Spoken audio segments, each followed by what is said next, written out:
Rahman, Xi Jinping এর নতুন চমক। বাংলাদেশ মিয়ানমার চীন করিডোর আসলে কি, এতে লাভ কার? দক্ষিণ এশিয়ার মানচিত্রে এবার আক্ষরিক অর্থেই আছড়ে পড়ল এক বিশাল ভূ রাজনৈতিক ভূমিকম্প। শুক্রবার বেইজিং এ প্রধানমন্ত্রী তারেক রহমান এবং চীনা প্রেসিডেন্ট শি জিনপিং এর রুদ্ধদ্বার বৈঠক শেষে বেরিয়ে এলো এমন এক মেগা প্রকল্পের ব্লুপ্রিন্ট, যা পুরো বিশ্ব বাণিজ্যের হিসাব নিকাশ চিরতরে পাল্টে দেবে। বাংলাদেশ, মিয়ানমার এবং চীনকে এক সুতোয় গাঁথার এই প্রস্তাবিত অর্থনৈতিক করিডোর নিয়ে আজ গোটা আন্তর্জাতিক অঙ্গনে শুরু হয়েছে তুমুল জল্পনা কল্পনা। সবার মনে এখন একটাই প্রশ্ন, শি জিনপিং ও তারেক রহমানের এই নতুন চমক বা বাংলাদেশ মিয়ানমার চীন করিডোর আসলে কি? আর এই মেগা প্রকল্প বাস্তবায়িত হলে সবচেয়ে বেশি লাভবান হবে কে? সহজ কথায়, অর্থনৈতিক করিডোর বলতে এমন এক দানবীয় ও সমন্বিত যোগাযোগ নেটওয়ার্ককে বোঝায়, যা আক্ষরিক অর্থেই পাহাড় আর সমুদ্র ভেদ করে গড়ে ওঠে। এই প্রকল্পের আওতায় সড়কপথ, আধুনিক রেল লাইন, সমুদ্র বন্দর ও লজিস্টিক ব্যবস্থায় এক বিশাল জাল তৈরি করা হবে।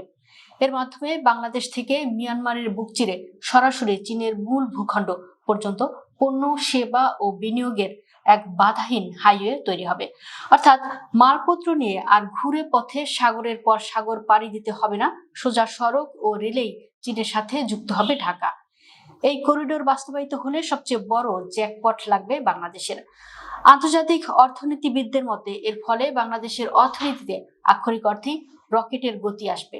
প্রথমত, চীনের $1 ট্রিলিয়ন বিশাল বাজারে বাংলাদেশি পণ্যের প্রবেশ হবে অত্যন্ত সহজ ও বাধাহীন। দ্বিতীয়ত, সরাসরি যোগাযোগ থাকায় পণ্য পরিবহনের সময় ও খরচ জাদুর মতো কমে যাবে, যা বিশ্ব বাজারে বাংলাদেশের রপ্তানিকারকদের অপ্রতিরোধ্য করে তুলবে। তৃতীয়ত, এই মেগা করিডোরকে কেন্দ্র করে দেশের ভেতরে শিল্প কারখানা, গোডাউন ও লজিস্টিক্স খাতে দেশি বিদেশি বিনিয়োগের সুনামি বয়ে যাবে, যা হাজারো বেকারের জন্য সৃষ্টি করবে নতুন কর্মসংস্থান। সবচেয়ে বড় ভূ রাজনৈতিক লাভ হলো, এই করিডোরের মাধ্যমে বাংলাদেশ পরিণত হবে দক্ষিণ ও পূর্ব এশিয়ার সবচেয়ে গুরুত্বপূর্ণ কৌশলগত হাব বা ট্রানজিট কেন্দ্রবিন্দুতে। তবে এই মেগা স্বপ্নের পথে একটাই বড় মর্মঘাত, মিয়ানমার। সামরিক জান্তা ও বিদ্রোহীদের সংঘাতে জ্বলতে থাকা মিয়ানমারের নড়বড়ে নিরাপত্তা পরিস্থিতি এই মেগা প্রকল্পের জন্য সবচেয়ে বড় চ্যালেঞ্জ। বিশ্লেষকরা বলছেন, এই করিডোর আলোর মুখ দেখতে হলে মিয়ানমারের নিরাপত্তা নিশ্চিত করা এবং 3 দেশের মধ্যে আনুষ্ঠানিক চুক্তির মতো কঠিন কূটনৈতিক সমীকরণ মেলাতে হবে।